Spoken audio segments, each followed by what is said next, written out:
नमस्कार, मैं मनभूषण कुमार। आप सबों को मैं अपने YouTube चैनल पर स्वागत करता हूँ। आज मैं मुजफ्फरपुर शहर के जाने माने उद्योगपति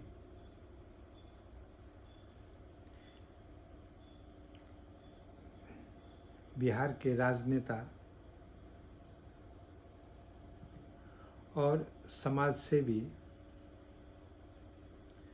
रघुनाथ पांडे जी की चर्चा करना चाहूँगा।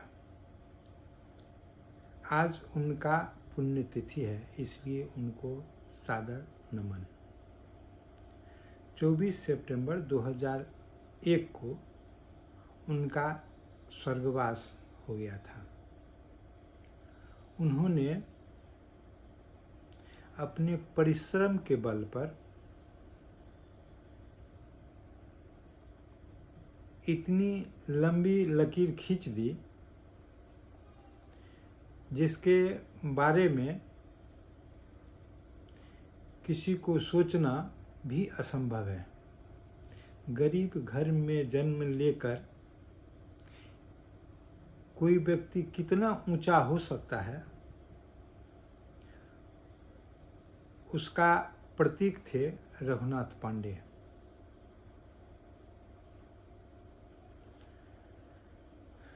उन्होंने बताया कि गरीब होना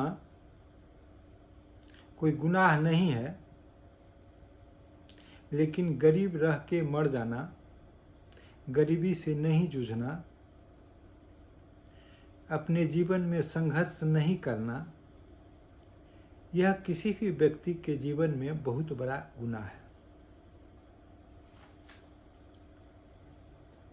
रघुनाथ पांडे एक सफल उद्यमी, राजनेता, जीवंत व्यक्तित्व के रूप में पहचान रखने वाले शख्सियत थे। रघुनाथ पांडे की शख्सियत की सबसे बड़ा गुण यह था उनकी तत्परता, अनुशासन प्रियता और समय के वो बड़े ही पाबंद थे।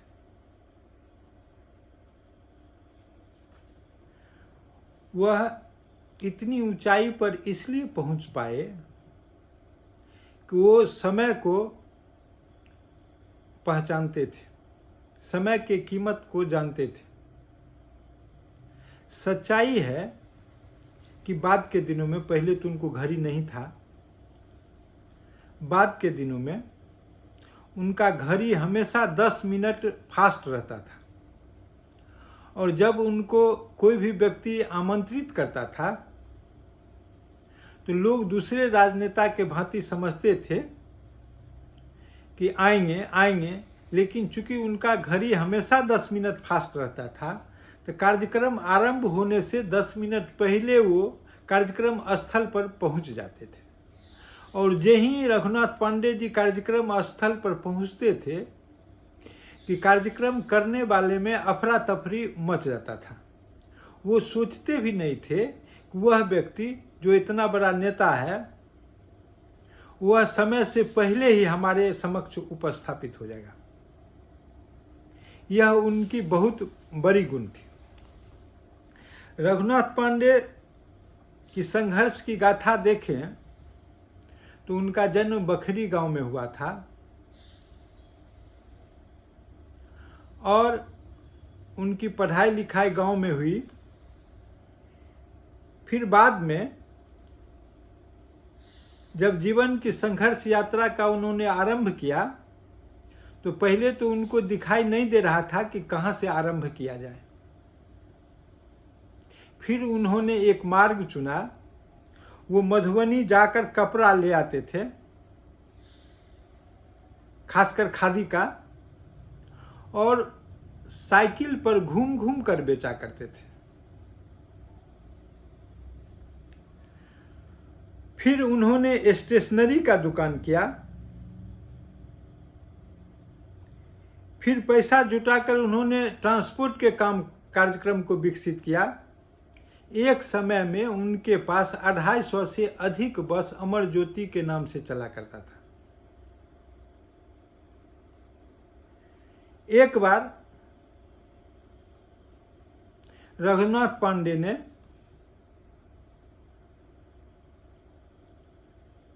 अपने जीवन वृत्तांत सुनाते हुए बताए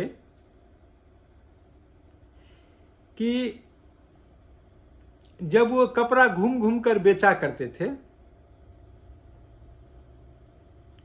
और कई बार कपड़ा खुल जाने के कारण उसका क्रीज समाप्त हो जाता था, तो ग्राहक कहता था कुछ सुंदर कपड़ा लेकर आया करो।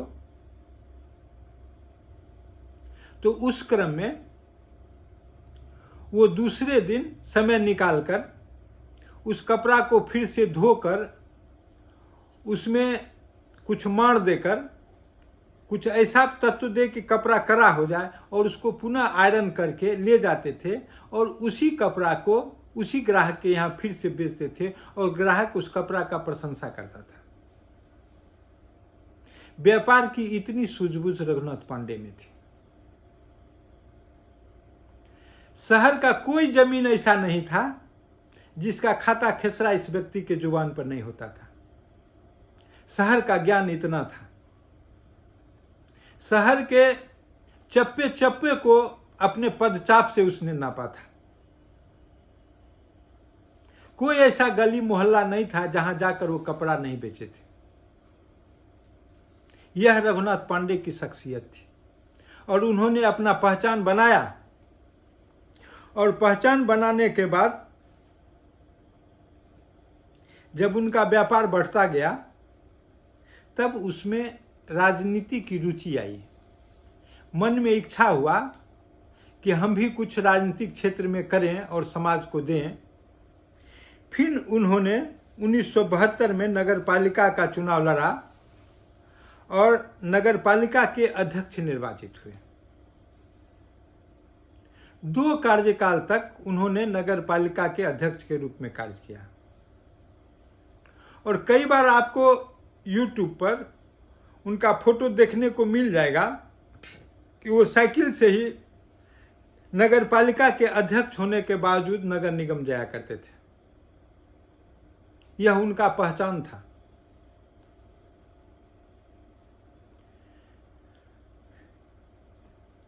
इसके बाद जब नगर पालिका के अध्यक्ष निर्वाचित हो गए तो उनके मन में यह रुचि हुई कि अब हम विधानसभा के सदस्य भी हो सकते हैं। फिर उन्होंने 1977 में जब जनता पार्टी का लहर था,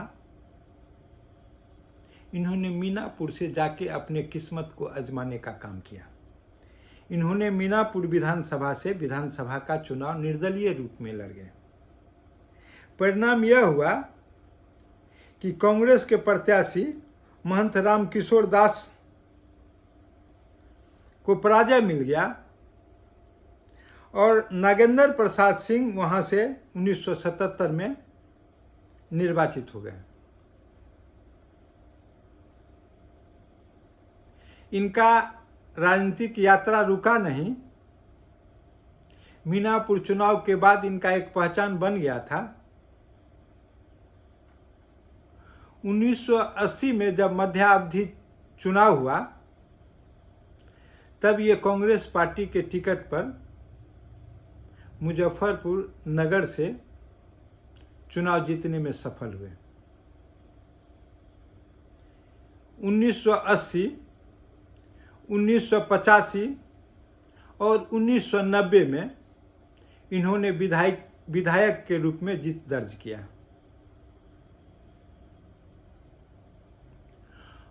और इसी क्रम में जब सत्येंद्र बाबू 1988 में बिहार के मुख्यमंत्री बने तो इनको बिहार सरकार में पथ निर्माण राज्य मंत्री बनाने का भी काम किया।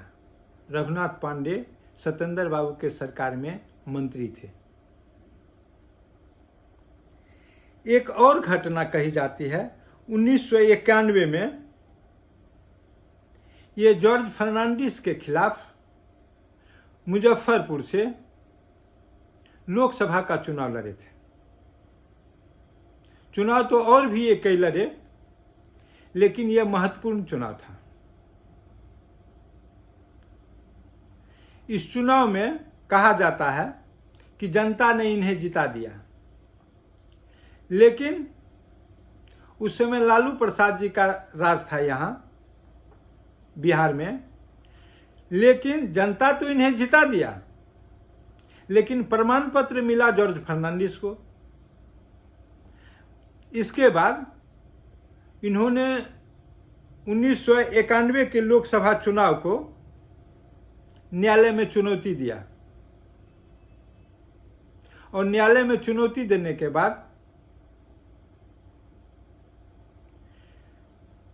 जिस प्रकार न्यायालय में समय लग जाता है, काफी समय लगा।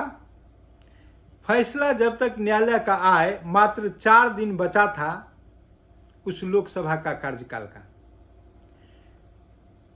लोकसभा की समाप्ति के 4 दिन पहले यह निर्णय हुआ कि रघुनाथ पांडे वहां से विजय थे, मुजफ्फरपुर लोकसभा से। यह स्थिति रही। इस प्रकार से उन्होंने, अगर कहा जाए तो, एक बार लोकसभा में भी अपना विजय दर्ज किया, लेकिन परिणाम यह रहा कि लोकसभा का मुंह नहीं देख सके। यह शख्सियत था रघुनाथ पांडे का।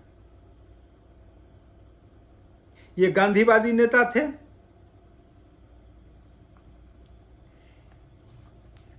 कांग्रेस पार्टी में इनका बड़ा गहरा पकड़ हो गया था। कांग्रेस के जिला अध्यक्ष भी रहे थे। कई बार दूसरों को शहर में कांग्रेस दल से टिकट दिलाने में भी अपना सहभागिता दिया था। इसलिए राजनीतिक लोगों का इनके यहाँ बड़ा जमावड़ा रहता था। ये इनके स्वभाव के अनुरूप सुबह में बहुत सवेरे जग जाते थे। 6 बजे तक इनका बैठकी इनके निवास पर कल्याणी स्थित लग जाता था, और बाद में ये इमली चट्टी स्थित अपने कार्यालय, जो पेट्रोल पंप था, वहां जाके अपना ऑफिस लगाते थे। इनके यहाँ जो भी जाता था उनको चाय अवश्य मिल जाता था और समस्या का समाधान भी मिलता था। ये ऐसे राजनेता थे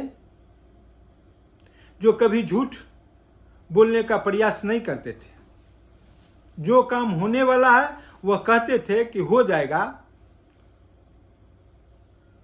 और यह अपने राजनीतिक स्थिति को मजबूत बनाते हुए सत्य के साथ खड़े रहते थे।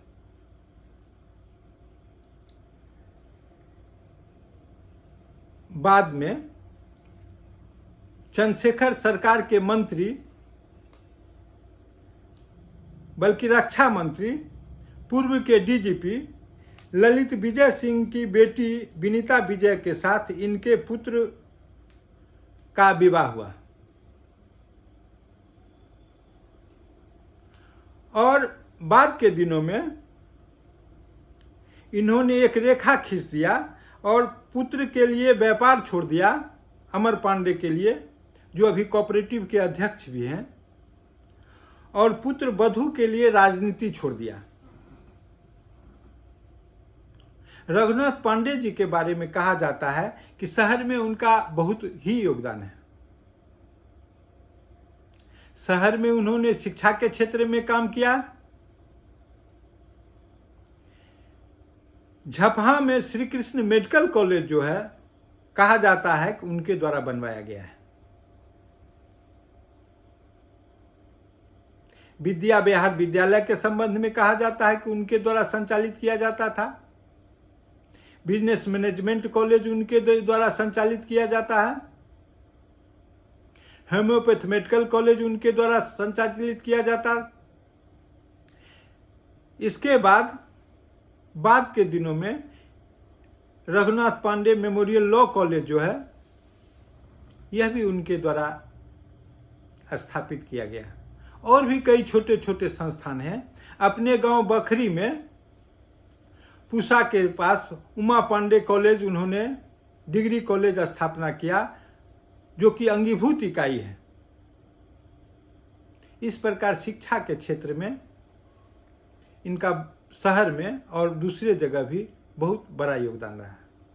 इनके यहाँ कांग्रेस के बड़े बड़े नेता आया करते थे।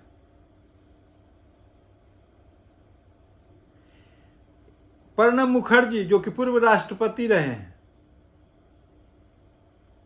जब विदेश मंत्री थे उस समय भी इनके निवास पर नरसिम्हा राव की सरकार थी, आया करते थे। कोई ऐसा कांग्रेस का नेता नहीं था जो इनके यहाँ आया नहीं करता था। इनका कद कांग्रेसियों के बीच बहुत बड़ा था। इसका एक कारण यह भी था कि इनका व्यापार, इनका समझ, ईमानदार नीति सबको अच्छी लगती थी। इस प्रकार रघुनाथ पांडे शहर के सिर्फ एक जाने माने नेता नहीं थे, बाद में इनको नगर पिता के नाम से जाना जाता था और हर लोगों पर अलग अलग प्रकार से इनका आशीर्वाद रहता था। अगर इनके छोटे छोटे कार्यकलापों को देखा जाए